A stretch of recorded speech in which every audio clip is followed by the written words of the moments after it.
All right, welcome everyone. This is going to be the recap for the week ending in 3/27/2020.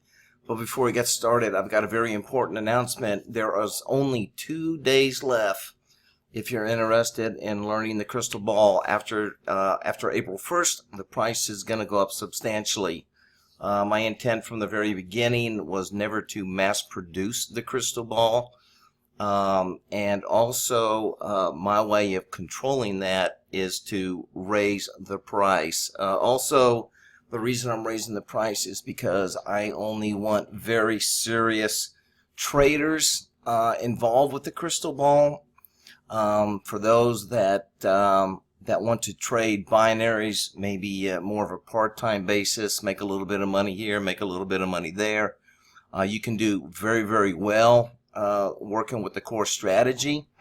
Everything you see here is based on the core strategy, but the benefit of the crystal ball is the crystal ball is my best setup, and basically the benefit there is I can sell many times at 70, 80, 90. Okay, so basically I'm risking what, 30, 20, $10, which is kind of the best, kind of the holy grail, so to speak, of binaries, because in trying to sell something at $20 and risking 80, or 30 and risking 70, you can do that, even 50-50.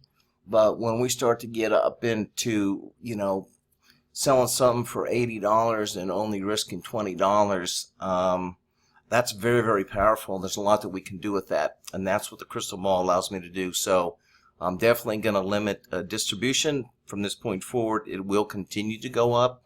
I will eventually price out most people unless you're a very serious trader.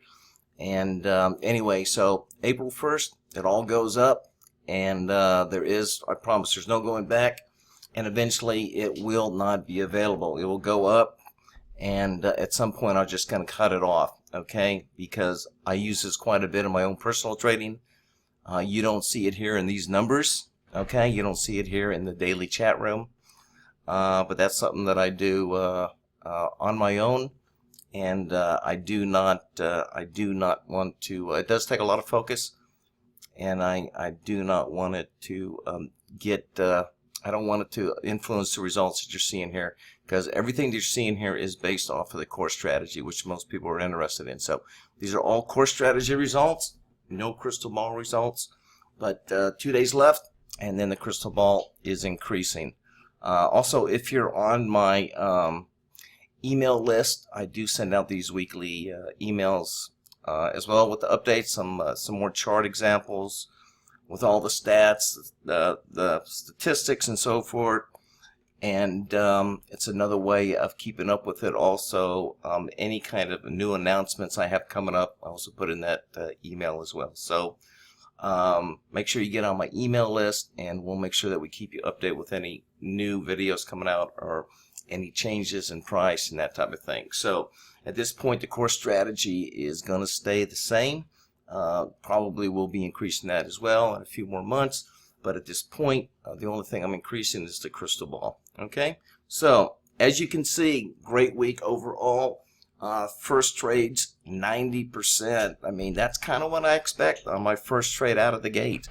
Very strong pattern. Obviously the PAP is a very strong pattern. That's what you're seeing here, just trading the PAP. That's all you're seeing here. And that is taught in the core strategy. Okay, has nothing to do with the crystal ball. As I said, no crystal ball in here. As far as the naked stats, I mean, look at this. I mean, still holding up very well. Little low though. I was kind of surprised on the euro to be 6-8%. That's usually around 7-8%. Usually falls pretty much in line with the Aussie. So I expect a very strong comeback. Obviously, at night has been very good, pretty much across the board. Night sessions are always really good. But the yen 59, obviously pretty low for day sessions. So what does that tell me? It tells me a lot of things. It tells me that we're probably going to start really heating up in the euro, and we're going to start really heating up in the yen. Okay, so that's going to be something I'm going to be watching. And if I see it, I'm going to be jumping in, and I'm going to trade in a lot more of the yen this week. I did trade mainly the Aussie and the euro all this week. I will start off that way, and depending on market conditions, If they look good, I may also start trading more of the yen as well. Okay, so that's kind of where we are for the week. Not a whole lot more going on than just making the announcement about the crystal ball. And besides that, that's going to be pretty much it. I'm going to keep this short and sweet. We are working on a lot of new things. I am slowly disclosing more and more as we move forward in the chat room, and I think everybody that's one of the members or a part of the daily chat room can share in some of the new things we're starting to disclose. And so anyway, that's kind of where we're at. We'll be back next week for our next weekly recap. Love the volatility in here. I think we're going to have another really strong week as I focus more on the Aussie and the Euro, and maybe jump into the yen. We'll see at the end of the week, and I'll keep you guys updated of the next weekly recap. So wish you all the best. Everybody stay healthy out there in these crazy times. Stay inside. Be careful. Don't go out too much. We've all heard it before, right? So we all want to stay healthy so we can continue to trade. And what's a better way to stay at home than do a little bit of trading? So y'all take care. Any questions, comments, please leave them below. You can go to my website if you need to ask any specific questions. You can go to the website and get a hold of me that way as well. All right? Y'all take care and have a great week.